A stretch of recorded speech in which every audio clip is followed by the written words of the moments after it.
Kuasa hukum tersangka Lukas NMB mendatangi gedung Komisi Pemberantasan Korupsi Jakarta. Kedatangan kuasa hukum Gubernur Papua itu untuk menyampaikan alasan ketidakhadiran Lukas NMB pada pemanggilan kedua KPK Senin depan.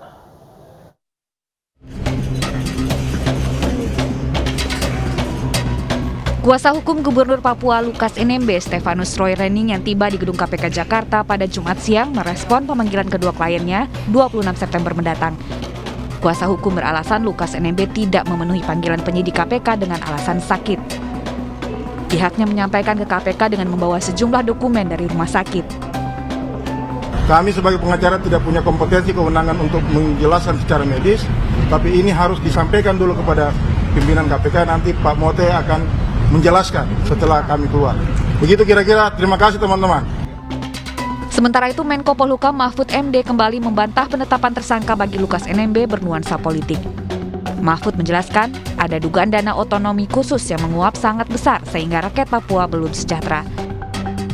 Yang luar biasa itu di Papua itu, dana yang dikeluarkan oleh pemerintah itu selama Otsus itu jumlahnya 1.000,7 triliun.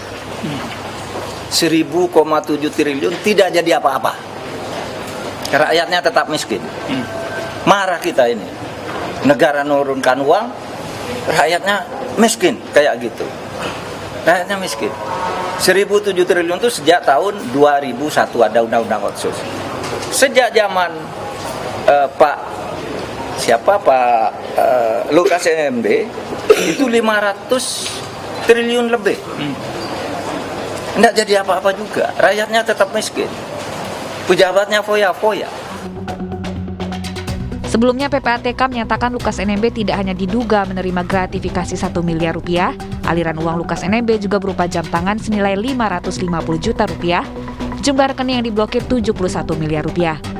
Bahkan yang mengejutkan adalah Lukas NMB diduga melakukan setoran tunai ke meja judi kasino sebesar 560 miliar rupiah.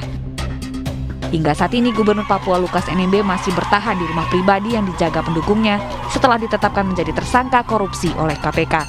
KPK telah melayangkan surat panggilan kedua kepada Lukas NMB agar hadir dalam pemeriksaan pada 26 September 2022 untuk diperiksa sebagai tersangka. Absennya Lukas NMB pada panggilan pertama diklaim kuasa hukumnya karena sakit.